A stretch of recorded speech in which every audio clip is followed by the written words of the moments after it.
Hello everyone, and thank you so much for checking out the YouTube channel today. I'm assuming if you clicked on this video, you are considering becoming a physical therapist, but you are not sure if it is worth your time, your money, if you're going to have job satisfaction, if you're going to have personal satisfaction, and you're worried about a few other metrics affecting your return on investment.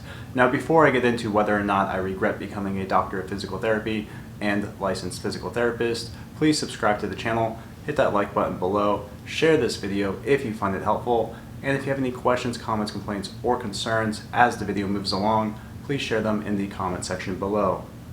For those of you that don't know me, my name is Brandon, and I earned my doctorate in physical therapy from the University of Miami in May 2018.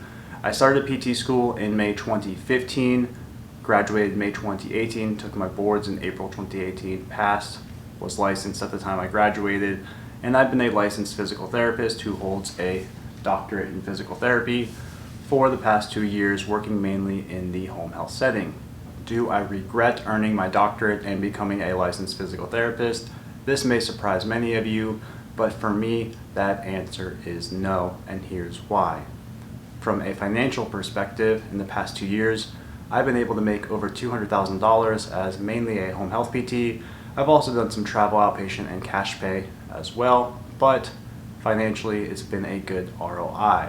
I've also been able to create my home health mentorship course that has made me a decent amount of money passively online, and though I make money with that course, it has helped many clinicians, whether they are new grads or transitioning to home health, earn $100,000 pay packages and just really learn how to get paid as much as they are worth in the home health setting. Of course, during this experience, I've been able to help a variety of patients and see a variety of diagnoses and work with everyone from recent surgeries to Parkinson's disease to cerebral palsy to spinal cord injuries to really anything you can think of as far as rehab is concerned.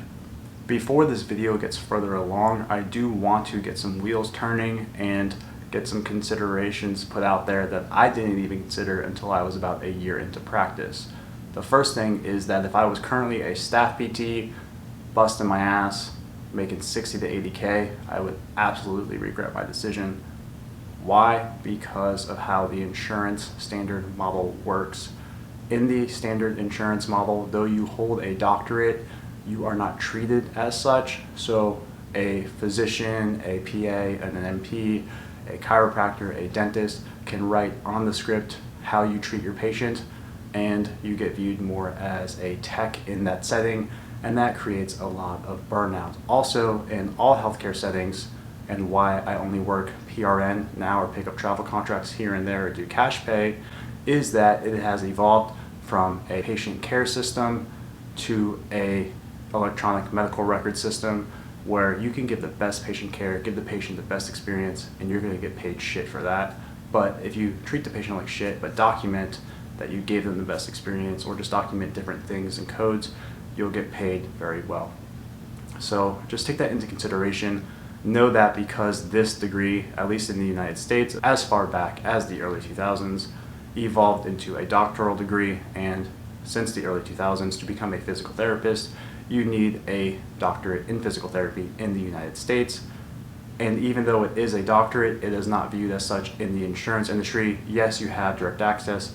Yes, you can determine who gets therapy in direct access states, but mainly in the standard model, somebody else will be telling you who goes to you.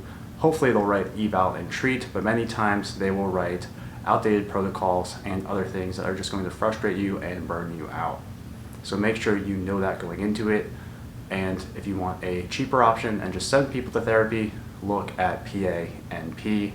Also, you can just go and become a physician, get a huge ROI in that way as well. If you have any more comments about that and how insurance works, comment below and I'll make a follow-up video.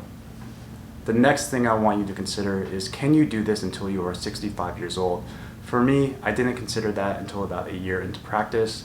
Technically, I could do this, but do I want to? No. So do you want to? Not only can you, but do you want to? I will always be a physical therapist. Right now, I'm a PRN home health therapist. I have pretty high rates, so I see about 10 to 20 patients a week, make a few grand each week.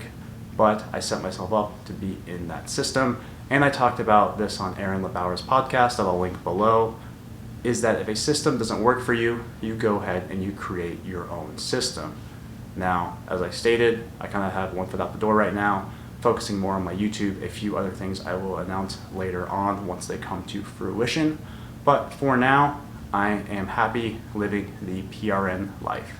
Now, the two things I just mentioned tie into the next thing, and that is if you plan on just being a staff PT, an outpatient, acute, pediatrics, home health, whatever you have out there, make sure that you understand what I just talked about. Make sure you understand the insurance, and make sure you can see yourself doing that and being happy with that until you are 65. If you are not, I recommend you do something else. And also at the same time, if your goal is to just be a standard staff PT who just clocks in and clocks out and documents off the clock because you don't know your worth and you put up with bullshit, do not go to an expensive school. I'll talk about this more in a top 10 video I'll make about Miami later and my experience going there. But at the same time, make sure that you don't pay over $100,000 to make $60,000 to $80,000, because that is just terrible. Now, as I stated, I've created my own systems. Some people would say I've been lucky. No, I don't think I've been lucky, because I've been at points where I've been absolutely broke and I learned how to create my own system. Now, I do have massive student loan debt from earning a DPT. I'm honestly not trying to pay it back fast. So we'll just leave that part out, fuck it.